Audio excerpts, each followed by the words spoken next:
전라남도 순천에 가면 갈대공원이 있습니다. 저는 아직 한 번도 가보지 못했지만 한번 사진을 봐볼까요? 사진을 봐보시면 순천에 있는 갈대밭 사진입니다. 그 다음 사진도 한번 봐볼까요? 한 장 더 봐보겠습니다. 저는 이 사진을 보면서 올가을에는 이 갈대 사이를 한번 걸어보고 싶다, 이런 생각을 하게 되었습니다. 여러분, 갈대를 생각하면 어떤 이미지가 떠오릅니까? 약한 이미지, 쉽게 넘어지는 그런 이미지, 쉽게 부러지는 그런 이미지가 떠오릅니다. 그래서 종종 인생을 갈대에 비유하곤 하죠. 프랑스의 철학자 파스칼은 그의 책 팡세에서 인간은 생각하는 갈대다, 이런 이야기를 했습니다.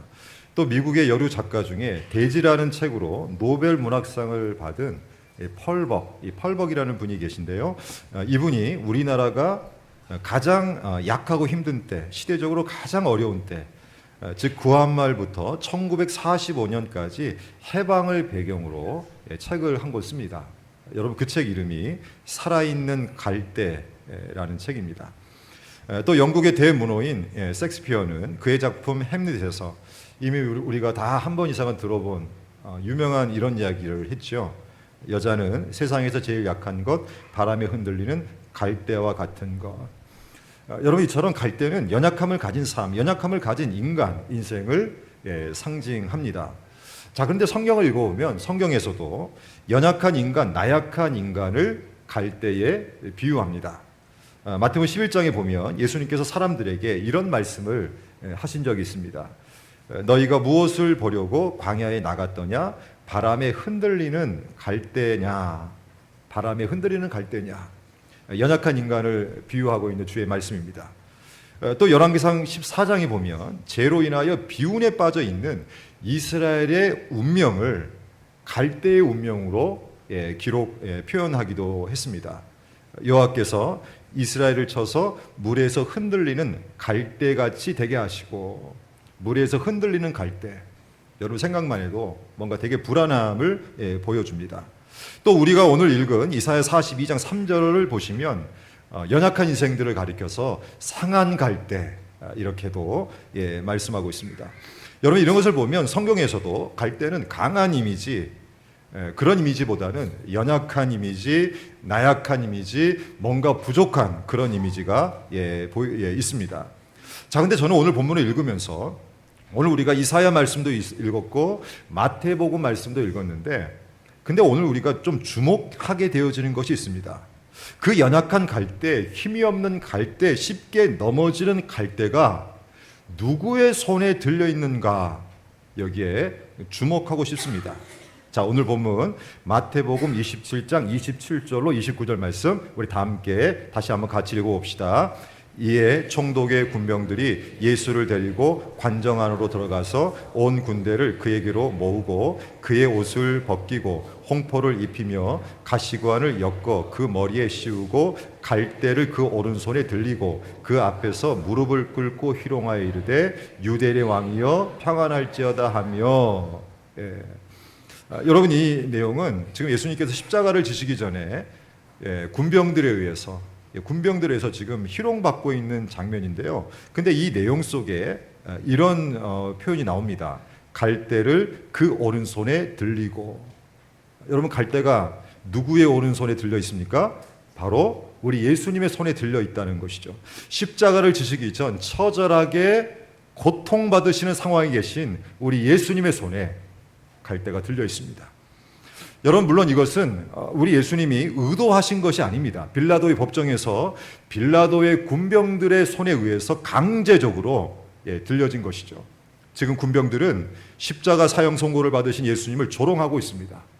예수님의 옷을 벗기고 대신 홍포로 갈아입힙니다. 여러분, 홍포란 붉은색의 겉옷을 의미하는데 당시에 왕들이 붉은 옷을 입었다는 것을 빗대어서 예수님을 지금 조롱, 희롱하고 있는 장면이죠. 또 가시관을 엮어서 예수님의 머리에 눌러 씌웁니다. 가시관은 이 땅의 왕으로 오신 예수님을 조롱하기 위한 그런 장면이죠. 그리고 예수님의 오른손에 갈대를 들려줍니다. 여러분, 이건 역시 왕이 드는 지휘봉을 빗대어서 예수님을 희롱하고 조롱하기 위해서 지금 군병들이 이렇게 한 것입니다. 여러분, 이 장면은 읽고 또 읽어볼 때 그렇게 유쾌한 장면이 아닙니다. 행복한 장면이 아닙니다. 좋은 모습이 아닙니다. 안타까운 상황, 힘겨운 상황, 처절한 상황, 갈대를 든 예수님을 보면서 도저히 웃을 수 없는 눈물 나는 상황입니다. 자, 그런데도 저는 오늘 이사야 말씀을 읽고 마태복음을 읽으면서 특별히 예수님의 손에 들려있는 이 갈대를 보면서 위로가 됩니다. 힘이 됩니다. 왜냐하면 십자가를 통해서 모든 인류의 구원자가 되신 예수님의 손에 가장 연약한 갈대, 가장 나약한 갈대가 들려있기 때문에 그렇습니다. 이사야 42장 3절에서 말씀하신 상한 갈대를 꺾지 않으시겠다라고 하는 하나님의 의지가 십자가의 길을 걸어가시는 예수님을 통해서 성취되어지고 있기 때문에 그런 것입니다. 상한 갈대 같은 부족하고 연약한 나를 하나님께서 사랑 가득한 예수님의 오른손으로 붙드셔서 구속하고 계시기 때문에 여러분, 저는 오늘 이 말씀을 대할 때 위로가 되어지고 소망이 되어집니다. 여러분, 그런 점에서 저는 오늘 이 본문의 상황이 그저 로마 군병들이 예수님을 조롱하기 위해서 꾸민 단순한 즉흥극이 아니라 하나님이 친히 만드신 구원의 드라마, 예언의 성취로까지 여겨집니다. 하나님의 깊고 오묘한 하나님의 사랑의 역사가 가득 담겨 있음을 깨닫습니다. 자, 사랑하는 여러분, 예수님의 손에 갈대가 들려 있습니다. 가장 연약한 갈대, 그 갈대가 인류를 구원하신 예수님의 손에 들려 있습니다. 자, 그러면 질문이 있습니다. 예수님의 손에 들려 있는 갈대, 이 갈대는 누구와 연결될까요? 누구를 연상시킵니까? 저는 오늘 이 본문을 읽어볼 때 우리와 연결되는 것은 아닌가, 이런 깨달음을 얻게 됩니다. 이미 부러질 대로 부러져 힘이 없는 인생의 여러 문제들 앞에서 낙심하고 절망하고 연약함을 안고 살아가는 그런 나약한 인생, 바로 상한 갈대와 같은 우리들을 가르친다고 저는 오늘 이 말씀을 대할 때 깨닫게 되어집니다. 여러분, 그래서 오늘 우리는 불행하지 않는 것입니다. 두려움에 쌓이지 않는 것입니다. 비록 우리가 부족하고 무능한 상한 갈대일지라도, 비록 우리가 연약하고 죄 많은 갈대일지라도, 오늘 우리는 우리를 사랑하시는 주님의 손에 우리가 붙들려 있기 때문에, 우리를 살피시고 돌보시는 주님의 그 손길 가운데 우리의 삶이 놓여 있기 때문에 오늘 우리는 소망이 있는 것입니다. 그래서 오늘 이 시간에 제일 먼저 우리의 마음에 새겨야 될 것은 바로 이것입니다. 나는 주님의 손에 들려있는 상한 갈대다. 자, 저를 한번 따라해 주시겠습니까? 나는 주님의 손에 들려있는 상한 갈대다. 여러분, 사실 인생의 걸음을 걷는 오늘 우리 안에 여전히 수많은 염려, 수많은 두려움이 있습니다. 건강에 대한 염려와 두려움이 있고, 진로에 대한 염려와 두려움이 있고, 자녀를 양육하면서 자녀를 생각할 때마다 자녀에 대한 염려와 두려움이 있고, 우리 학교 생활하는 우리 분들 중에는 공부에 대한 염려와 두려움이 있고, 또 나이가 들어가면서 이 나이 듦에 대한 염려와 두려움이 있고, 물질에 대한 염려와 두려움이 있고, 인생의 여러 문제를 바라볼 때마다 수많은 염려와 두려움이 우리 안에 있습니다. 여러분, 이것만 바라보면 오늘 우리는 정말 답이 없다, 참 힘들다, 이런 생각을 하게 되어집니다. 그러나 우리를 붙들고 계시는 주님을 바라보면 소망이 생깁니다. 힘이 생깁니다. 여유가 생긴다는 거예요. 여러분, 주님의 손에 들려있는 이 상한 갈대는 결코 나약하고 무능한 인생이 아닙니다. 복된 인생, 무한히 강하고 능력 있는 인생, 바로 그런 삶을 산다는 것이죠. 여러분, 고린도서 전서 1장을 봐보면 주님은 우리의 약한 것을 들어서 강한 것들을 부끄럽게 하신다고, 우리의 무능한 것들을 붙으셔서 능치 못함이 없게 하시겠다고, 자, 이런 말씀을 하신 적이 있습니다. 자, 우리 고린도전서 1장 26절로 29절 다 함께 같이 읽어봅시다. 형제들아, 너희를 부르심을 보라. 육체를 따라 지혜로운 자가 많지 아니하며 능한 자가 많지 아니하며 문벌 좋은 자가 많지 아니하도다. 그러나 하나님께서 세상에 미련한 것들을 택하사 지혜 있는 자들을 부끄럽게 하려 하시고 세상에 약한 것들을 택하사 강한 것들을 부끄럽게 하려 하시며 하나님께서 세상에 천한 것들과 멸시받는 것들과 없는 것들을 택하사 있는 것들을 폐하려 하시나니 이는 아무 육체도 하나님 앞에서 자랑하지 못하게 하려 하심이라. 아멘. 여러분, 여기에 주의 마음이 있습니다. 상한 갈대 같은 오늘 우리가 주님의 손에 붙들리면 이런 은혜를 누린다는 거예요. 자, 그러므로 오늘 우리는 우리 눈에 보기에 너무 상해 있는 것, 너무 연약해 있는 것, 여기에만 초점을 맞추면 안 되는 것입니다. 우리의 눈을 들어서 여전히 우리를 붙들고 계시는 우리 주님, 우리를 살피시며 돌보시는 우리 주님께 초점을 맞춰야 합니다. 자, 그렇다면 또 한 가지 중요한 질문입니다. 나는 어떻게 하면 예수님의 손에 들려진 상한 갈대가 될 수 있을까요? 자, 제일 먼저 갈대 의식이 우리에게 있을 때 우리는 주님께 붙들린 바 된 모습으로 오늘 삽니다. 자, 저를 한번 따라해 주시겠습니까? 갈대 의식. 다른 말로 주님 앞에서 내가 갈대임을 인정하는 것입니다. 나의 나약함과 무능함을 철저하게 깨달아 알고 주님 앞에 시인하는 삶. 여러분, 이럴 때 우리 주님께서 우리를 붙들어 주십니다. 여러분, 북이스라엘 왕 아합의 아내 이세벨이 어느 날 엘리야를 죽이려고 할 때가 있었죠. 그래서 엘리야가 도망치다 어느 광야 로뎀 나무 밑에서 이런 탄식을 합니다. 여호와여, 넉넉하오니 지금 내 생명을 거두시옵소서. 여러분, 저는 이 장면을 설교할 때도 여러 번 여러분들에게도 나누고 제가 오늘 말씀을 준비할 때 다시 한번 이 열왕기상 19장이 나오는 이 장면을 생각해 보았습니다. 근데 이 장면 안에 나오는 엘리야의 모습은 하나님 앞에서 자신이 전에 무엇을 했고 어떤 신분을 가지고 있는지 그런 모습을 드러내는 것이 아니라 가장 약하고 약한, 가장 작아진 모습을, 아니 자신이 정말 갈대임을 인정하면서 고백하고 있더라는 거예요. 자, 그랬을 때 우리 하나님께서 어떻게 하십니까? 그 갈대임을 인정하는 엘리야를 안아주십니다. 천사를 보내셔서 만져주시고 그의 피로를 채워주시고 그에게 은혜를 베풀어 주십니다. 여러분, 시편 13편을 읽어보면 다윗의 탄식이 나옵니다. 다윗의 탄식시로 분류된 이 시편 13편. 여호와여, 어느 때까지니까 나를 영원히 잊으시나이까? 주의 얼굴을 나에게서 어느 때까지 숨기시겠나이까? 여러분, 이 모습만 보면 골리앗을 이긴 다윗의 모습은 보이지 않습니다. 하나님이 크신 역사를 증거한 다윗이 보이지 않습니다. 다윗 역시 지금 하나님 앞에서 어떤 모습을 드러내고 있는 것인가요? 자신이 얼마나 작은 존재, 연약한 갈대인지를 하나님 앞에 시인하고 인정하고 있는 것입니다. 그랬을 때 하나님은 이 연약한 다윗을 도와주십니다. 여러분, 우리가 주의 손에 붙들림 받은 인생으로서 주님의 은혜를 입으려면, 주님의 도우심의 손길을 경험하려면 오늘 우리 역시 하나님 앞에서 갈대의식을 가지고, 하나님, 저는 정말 연약한 갈대입니다. 저는 아무것도 할 수 없는 연약한 자입니다 라고 내 자신을 인정하고 하나님을 바라볼 때, 주님을 바라볼 때 하나님께서 연약한 상한 갈대인 나를 붙들어 주신다는 거예요. 여러분, 찬양 중에 이런 찬양이 있습니다. 제가 예배 인도할 때도 이 찬양 많이 하고요. 오늘 또 우리가 설교 끝나고 이 찬양 하게 될 것인데, 여러분, 가사가 이렇게 되어 있습니다. 주여, 우린 연약합니다. 우린 오늘을 힘겨워합니다. 주 뜻 이루며 살기엔 부족합니다. 우린 연약합니다. 주여, 우린 넘어집니다. 오늘 하루 또 실수합니다.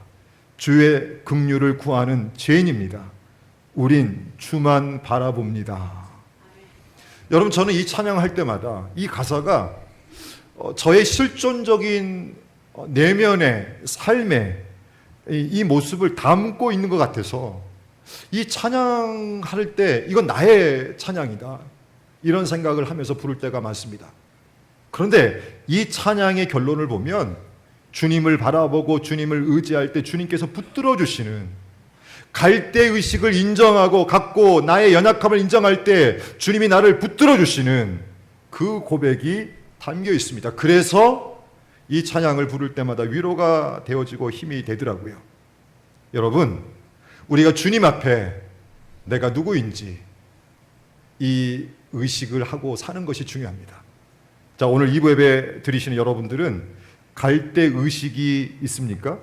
언제나 삶의 매 순간마다 상한 갈대, 나는 상한 갈대입니다, 이런 의식을 가지고 살아가고 있으신가요? 하나님 앞에서 내가 얼마나 연약하고 얼마나 나약하고 얼마나 작고 무능한지, 얼마나 부족하고 얼마나 절망적인 존재인지 여러분 이 모든 것을 인정하시면서 오늘을 살고 계신가요? 오늘 우리는 갈대입니다. 하나님의 도우심이 없이는 살아갈 수 없는 상한 갈대입니다. 주님은 이렇게 말씀하십니다. 야고보서 4장 14절 같이 읽어볼까요? 내일 일을 너희가 알지 못하는도다. 너희 생명이 무엇이냐? 너희는 잠깐 보이다가 없어지는 안개니라. 아멘. 베드로전서 1장 24절도 읽어볼까요? 그러므로 모든 육체는 풀과 같고 그 모든 영광은 풀의 꽃과 같으니 풀은 마르고 꽃은 떨어지되. 아멘. 너희는 잠깐 보이다가 없어지는 안개니라. 모든 육체는 풀과 같다. 여러분, 우리가 얼마나 연약한 갈대인지. 여러분, 제가 목회하는 중에 제가 아는 어떤 집사님이 아침에 깨어나질 못하셨습니다. 아내하고 같이 잠을 자다가 아내는 일어났는데 남편 집사님이 못 일어났어요. 그날 하늘의 부르심을 받으셨습니다. 여러분, 그것 때문에 얼마나 힘겨운 시간을 그 아내 되시는 권사님이 보내셨는지. 제가 그 과정을 제가 보면서요, 참 우리 인간은 연약한 존재다, 갈대다, 이런 생각을 하게 되더라고요. 여러분, 우리가 가지고 있는 부와 재물, 지식과 지혜, 지위와 명성이 상한 갈대입니다. 가정, 가족, 직장과 사업 등 우리가 지닌 모든 소유가 상한 갈대입니다. 언제 그것들이 허무하게 사라질지 모른다는 거예요. 언제 그것들이 우리 곁에서 떠날지 모릅니다. 그러므로 오늘 우리는 그것들을 믿어서는 안 됩니다. 거기다 소망을 둘 수 없다는 거예요. 여러분, 주님은 이런 말씀을 하신 적도 있습니다. 시편 146편 3절 5절 말씀 다 함께 같이 읽어볼까요? 귀인들을 의지하지 말며 도울 힘이 없는 인생도 의지하지 말지니 그의 호흡이 끊어지면 흙으로 돌아가서 그날에 그의 생각이 소멸하리로다. 야곱의 하나님을 자기 도움으로 삼으며 여호와 자기 하나님에게 자기의 소망을 두는 자는 복이 있도다. 아멘. 여러분, 그래서 인생을 의지하지 말라, 삶을, 환경을 의지하지 말라, 우리를 붙들어 주시는 하나님께 소망을 두라고 우리 주님 말씀하고 있는 거예요. 여러분, 우리 자신의 마음, 우리 자신의 인격, 양심, 신념도 상한 갈대입니다. 어떤 분이 늘 새해만 되면 이런 기도를 했다는 거예요. 주여, 새해에는 뚱뚱한 지갑과 날씬한 몸매를 주시옵소서. 주님, 지난해에도 간절히 이 기도를 드렸었는데 주님께서 거꾸로 주셨습니다. 올해는 뒤바뀌는 일이 없도록 역사하여 주옵소서. 여러분, 이 기도는 정말 우스갯소리인 내용인데요. 근데 저는 이 내용을 읽어볼 때에도 참 믿을 수 없는 존재가 내 자신이다, 이런 생각을 하게 되더라고요. 아무리 결단하고 아무리 신념을 갖고 오늘을 살아도 우리 자신을 보면 연약합니다. 얼마나 나약한지, 얼마나 거짓되고 간사한지, 얼마나 변덕이 줄끝들하는지. 그래서 예레미야 17장 9절에서 우리 주님이 이렇게 말씀하십니다. 만물보다 거짓되고 심히 부패한 것은 마음이라. 자, 그러므로 여러분, 너무 여러분 자신을 믿지 마십시오.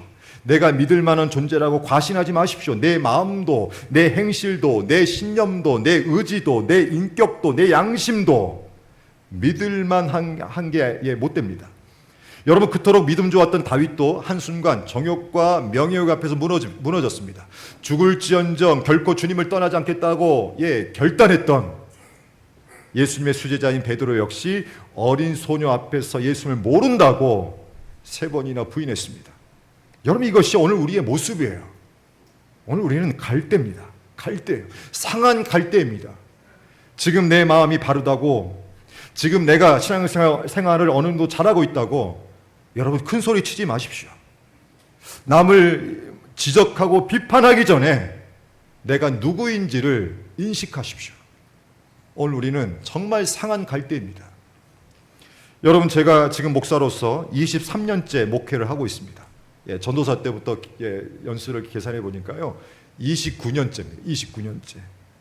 근데 여러분, 제가 목회를 지금 해 나갈수록 늘 주님 앞에 이런 생각을 안 할 수가 없어요. 주님, 저는 정말 연약한 갈대입니다. 바람만 불어도 흔들리는 상한 갈대입니다. 주님 없이는 주님이 맡겨주신 사명을 감당할 수가 없습니다. 여러분, 제가 이번 주 말씀을 준비하면서 얼마나 연약한 제 자신을 보게 되는지, 그래서 제가 주님께 연약한 제 자신을 인정하면서 주님, 상한 갈대를 꺾지 않으신다고 말씀해 주셨사오니 저를 붙들어 주시옵소서. 이런 간구를 주님께 올려드리게 됩니다. 여러분, 우리가 상한 갈대 의식이 있을 때 우리 주님이 우리를 붙들어 주십니다. 여러분, 두 번째, 예수님의 손에 붙들린 상한 갈대가 되려면 예수님을 영접해야 합니다. 예수님을 믿어야 합니다. 요한계시록 3장 20절 말씀 우리 같이 읽어봅시다. 볼지어다 내가 문 밖에 서서 두드리노니 누구든지 내 음성을 듣고 문을 열면 내가 그에게로 들어가 그와 더불어 먹고 그는 나와 더불어 먹으리라. 아멘. 여러분, 문을 연다는 것은 예수님을 영접하는 것을 의미합니다. 믿는 것을 의미해요. 자, 이때부터 믿는 자들에게 은혜가 주어집니다. 주님과 먹고 마시며 교제하는, 주님이 돌보아 주시고 주님이 붙들어 주시는, 주님의 오른손으로 간권적으로 인도해 주시는 그 은혜를 입게 되어진다는 것이죠. 여러분, 주님은 주님을 영접한 자들에게, 주님을 믿는 자들에게 이런 약속을 하셨습니다. 요한복음 10장 27절 29절 다 함께 또 같이 읽어봅시다. 내 양은 내 음성을 들으며 나는 그들을 알며 그들은 나를 따르느니라. 내가 그들에게 영생을 주노니 영원히 멸망하지 아니할 것이요 또 그들을 내 손에서 빼앗을 자가 없느니라. 그들을 주신 내 아버지는 만물보다 크심에 아무도 아버지 손에서 빼앗을 수 없느니라. 아멘. 여러분, 이 주의 말씀 한번 상상해 보십시오. 주님을 믿는, 주님을 영접한 자들에게 주신 축복의 말씀, 약속의 말씀. 자, 어떤 내용입니까? 주님을 믿는 자들을 주님이 꽉 붙들고 있다는 거예요. 그래서 누구도 내 손에서 빼앗을 자가 없느니라. 그들을 주신 내 아버지는 만물보다 크심에 아무도 아버지 손에서 빼앗을 수 없느니라. 여러분, 이 은혜를 누가 누립니까? 예수님을 영접하고 믿고 따르는 자들, 갈대인 우리가 누린다는 것입니다. 그래서 예나 지금이나 예수님을 영접하고 믿는 삶은 너무나도 중요한 것입니다. 가끔 보면 예수님과의 관계를 과거형으로 고백하는 분들이 있더라고요. 제가 옛날에는 참 주님을 잘 섬겼습니다. 옛날에는 제가 주님을 향한 뜨거운 마음이 있었습니다. 옛날에는 정말 주님이 나의 첫사랑이었습니다. 근데 여러분, 이 과거형의 고백은 현재의 삶은 안 그렇다라고 하는, 뭔가 더 부족하다라고 하는 그런 의미가 있지 않습니까? 여러분, 이것은 문제가 있는 것입니다. 여러분, 한번 생각해 보십시오. 여러분의 자녀가 지금의 관계는 생각하지 않고 자꾸 옛날만 생각한다고 생각해 보세요. 아, 옛날에는 저분들이 나의 엄마 아빠였지. 근데 지금은 아닌 것 같아. 옛날에는 되게 사이가 좋았는데. 여러분, 이 이야기를 오늘 우리가 직접 듣는다고 생각해 보세요. 부모인 우리의 마음이 진짜 힘들 것입니다. 여러분, 하나님 아버지와의 관계도 어쩌면 마찬가지예요.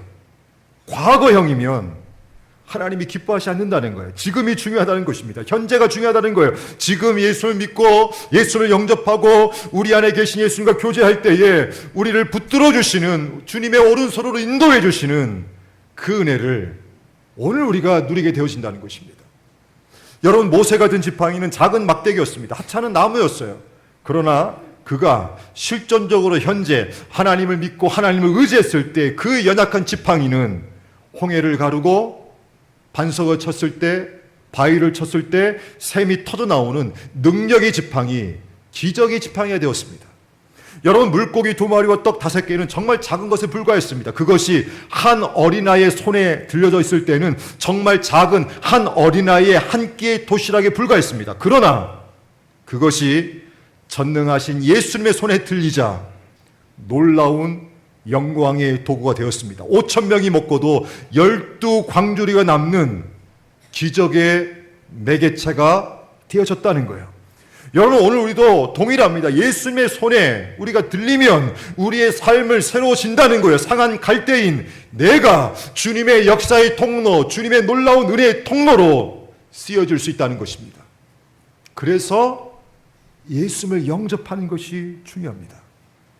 자, 오늘 2부 예배 드리시는 여러분들, 제가 오늘 본질적인 질문을 또 여러분에게 합니다.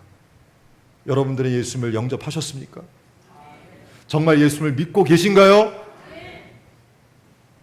세 번째, 우리가 주님의 손에 들린 갈대가 되려면 사명을 위해 달려가야 합니다. 여러분, 주님은 사명을 이루기 위해 몸부림치는 자를, 사명을 이루기 위해서 정말 전심전력하는 자를 결코 내버려 두지 않으십니다. 그 갈대를, 그 인생을 주님이 붙들어 주시고 책임지십니다. 여러분, 갈대의 특징 중 우리가 모르는 것이 하나 있습니다. 한 가지가 있는데요. 자, 그것은요, 갈대에게도 모성애가 있다는 거예요. 여름 내에 자란 줄기는 겨울에도 쓰러지지 않고 꼿꼿하게 몸을 세우고 있는데, 자, 이것은 다음 해 봄 어린 줄기가 이 부모를 지탱해 비바람에 쓰러지지 않고 자랄 수 있도록 버팀목이 되어준다고 합니다. 그리고 한 5월쯤 6월쯤 어린 줄기가 이제 자신의 키만큼 이렇게 자라면 이 어미 갈대는요, 스스로 쓰러져 거름이 된다는 거예요. 여러분, 저는 이 이야기를 제가 보면서 오늘 우리에게도 필요한 모습이 아닐까 이런 생각이 듭니다. 상한 갈대로서 이 땅에서 생명을 살리고자 하는 이 몸부림, 나는 죽고 예수가 드러나므로 주님을 모르는 자들이 주님께로 돌이키는 데 있어서 내 마음과 내 시간과 내 열정과 모든 것을 쏟아서 몸부림치는 이 삶, 여러분, 이렇게 살아갈 때 우리 주님이 붙들어 주시고 도와주신다는 거예요. 여러분, 바울은 주님께 부름받고 일평생 생명은 살리는 일, 주님이 맡겨주신 사명에 헌신했습니다. 복음을 전했습니다. 자, 그렇다고 어려움이 없었던 것이 아닙니다. 고난이 있었습니다. 힘든 일이 많았습니다. 그가 믿음의 아들 디모데에게 쓴 마지막 편지 디모데후서를 읽어보면 사역의 말미에 얼마나 그가 힘들었는지 볼 수가 있습니다. 여러분, 디모데후서가 쓰여질 당시는 로마 황제였던 네로가 본격적으로 기독교인들을 박해하는 시기로 알려져 있습니다. 자, 이때는 바울이 로마 감옥에 1차로 투옥되었던 때와는 완전히 다릅니다. 여러분, 그래도 로마 감옥 1차 투옥 때 AD 61년에서 63년경에는 어느 정도 자유가 있었습니다. 그래서 많은 친구들이 바울을 찾아왔을 때 교제할 수 있었고, 그리고 그리스도를 증거할 수 있는 많은 기회가 있었습니다. 그래서 빌립보서 1장에 보면 로마 감옥에 1차 투옥했을 당시 복음의 진보가 있었다는 고백을 바울이 합니다. 자, 그러나 로마 감옥의 두 번째 투옥될 당시는 상황이 완전히 달랐습니다. AD 64년 네로가 로마에 일어난 대화재의 책임을 기독교에 돌리면서 본격적으로 기독교인들을 박해했기 때문에 그런 것이죠. 그때 많은 그리스도인들이 고난을 당했습니다. 잡혀와서 짐승의 밥으로 던져져서 순교를 하게도 되고, 인간 횃불로 그렇게 죽음을 맞이하는 그런 상황 속에서 바울 역시 두 번째로 로마 감옥에 잡히게 됩니다. 자, 그런데 그때의 상황이 처음 1차 투옥 때와는 완전히 다름을 디모데후서 4장을 읽어보면 엿볼 수가 있습니다. 당시 바울이 얼마나 힘들었던지 믿음의 아들 디모데에게 속히 자기를 면회해 달라고 개인적인 부탁을 할 정도로 외롭고 힘든 싸움이 계속되었습니다. 그리고 죽음이 임박했다는 것도 바울이 알고 있었어요. 그래서 디모데후서 4장 6절에 보면 바울이 이런 고백을 합니다. 전제와 같이 내가 벌써 부어지고 나의 떠날 시각이 가까웠도다. 여러분, 상황만 보면, 환경만 보면 답이 없는 미래가 보이지 않는, 아니 오늘을 어떻게 살아갈지 모르는 그런 어려움의 상황이 바울의 상황이었습니다. 자, 그런데도 여러분 디모데후서 말씀을 읽어보면 가장 어렵고 힘든 지금의 이 현실의 상황 속에서도 바울은 담대하게 이런 고백을 합니다. 디모데후서 4장 7절 말씀 다 함께 같이 읽어봅시다. 나는 선한 싸움을 싸우고 나의 달려갈 길을 마치고 믿음을 지켰으니. 아멘. 나는 선한 싸움을 싸우고 나의 달려갈 길을 마치고 믿음을 지켰다. 여러분 어떤 고백을 지금 하고 있는 것입니까? 여러분 이 바울의 고백을 읽어보면 바울은 지금 이런 선포를 하고 있는 것입니다. 나는 비록 힘들고 어렵지만 끝까지 선한 믿음의 싸움을 싸우면서 하나님께서 맡겨주신 사명, 이 사명을 저버리지 않고 끝까지 달려가고 있습니다. 아무리 환경이 지금 어려워도, 아무리 눈에 보이는 상황, 이 조건적인 이 환경이 어려워도 나는 굴하지 않고 끝까지 담대한 믿음의 걸음을 걷고 있습니다. 여러분 이것이 어떻게 가능했을까요? 여러분 디모데후서를 읽어보면 바울이 어떻게 끝까지 사명을 감당할 수 있었는가, 이렇게 그 이유, 그 비밀이 기록되어 있습니다. 디모데후서 4장 17절 18절 다 함께 같이 읽어봅시다. 주께서 내 곁에 서서 나에게 힘을 주심은 나로 말미암아 선포된 말씀이 온전히 전파되어 모든 이방인이 듣게 하려 하심이니 내가 사자 입에서 건짐을 받았느니라. 주께서 나를 모든 악한 일에서 건져내고 또 그의 천국에 들어가도록 구원하시리니 그에게 영광이 세세무궁토록 있을지어다. 아멘. 자, 여러분 17절을 다시 봐보시면 주께서 내 곁에 서서 나에게 힘을 주시면, 여러분 어렵고 힘든 환경에 있었지만 결코 쓰러지지 않고 끝까지 굳건하게 담대한 믿음의 걸음을 걸 수 있었던 것은, 끝까지 사명을 감당할 수 있는 그런 힘을 경험할 수 있었던 것은 옆에서 바울을 주님께서 붙들어 주셨다는 거예요. 붙들어 주셨다는 거예요. 여러분 이것이 상한 갈대인 오늘 우리가 사명을 감당하는 순간순간마다 누리는 하나님의 은혜입니다. 그러므로 지금도 비록 힘들고 어려운 환경이 있지만 그럼에도 불구하고 나에게 맡겨주신 사명을 우리가 믿음으로 감당하고 믿음으로 오늘의 삶을 살면 여전히 붙들어 주시는 주님의 은혜를 오늘 우리도 누릴 수 있다는 거예요. 자, 그러므로 여러분 혹시라도 지금 힘든 것이 있고 눈에 보이기에 어려운 것이 있다 할지라도 그것만 바라보지 마시고 우리를 붙들고 계시는 주님을 전적으로 바라보는 우리 모두가 되어지기를 축복합니다. 우리 하나님이 지금도 사명을 감당하기에 믿음으로 몸부림치는 우리의 걸음을 인도해 가고 계십니다.